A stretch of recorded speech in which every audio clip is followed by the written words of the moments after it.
Мисалы ошол приемго көп келишет да, мен балам такыр китеп окубайт, ошол алифбей китебин көргөндө ыйлап баштайт, окуусу келбейт, негизи ушундай көп келет да.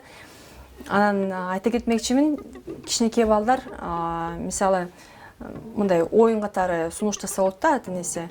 Мисалы канча мүнөт окусаң китеп, ошончо мүнөт телефон мындай колдоно аласың. Мисалы жарым саат окусаң китепти, ошондо жарым саатка мен сага телефонду берем. 2 саат ойногуң келсе, 2 саат анда менин жаныма отуруп окуп бересиң, анан мага айтып бересиң деген ушундай бир оюн болуш керек да.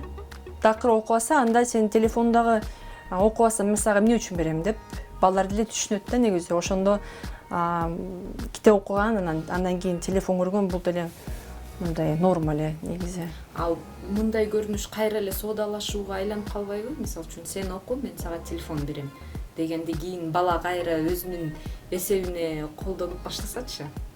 Бул деген биринчи кадам болуп калат. Ошо мен айтып кеткен канча саат окусаң ошончо саат телефонду ала аласың деп. Бирок бул деген биринчи азыр маселелер.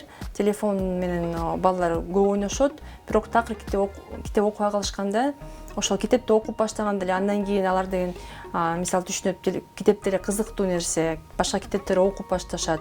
Андан кийин акырын ошол жарым жыл болобу мисалы ушундай китеп окуйсуң, андан кийин телефон колдоносуң деп. Бирок акырындан ошол саатын да азайтсак болот. Мисалы сен деген бала өзү кызыгып кетет да негизи ошол китептерге. Ошол жанакы 7 жашынан баштап ошол китеп менен ага чейин болсо, бала кичинекей эле тамгаларда көп билишпейт, мисалы 2-3 жашында. Анан мисалы ата энеси болсо телефонду алгандан кийин бир телефон ордуна бир замена болуш керек да. Мисалы пластилин ойношобу, же болбосо мындай тамга үйрөнүшөбү, тышка чыгып прогулкага чыгышабы, же болбосо негизи бир заменасы болуш керек да. Жөн эле телефон алып алганы, сен эми өзүң ойно, бар тышка чыгып кел деген мындай да болбойт. Анткени ушундай бир замена болуш керек да ошонун телефондун ордуна. Ошол негизи маанилүү да. Бала болсо телефонду алып алгандан кийин мен эмне кылайын, барып соодалашайын, анан берет болуш керек деп ойлошот. Ошондо ата эне өзү дагы издениш керек экен да, баланы сөзсүз ооба. Телефондон алыш үчүн. Китептер болгондо кандай китептерди тандаш керек? Баланын табитине ылайык китептерди тандаш керекпи, же болбосо окуу программасындагы китептер эле жетиштүү болобу? Эң жакшысы ошо кичинекей балдар менен чогуу китеп дүкөнүнө барган. Анткени ошол дүкөнгө киргенде алардын боюн менен тең мындай кичинекей раскраскалар болот, ар кандай балдардын китеби болот.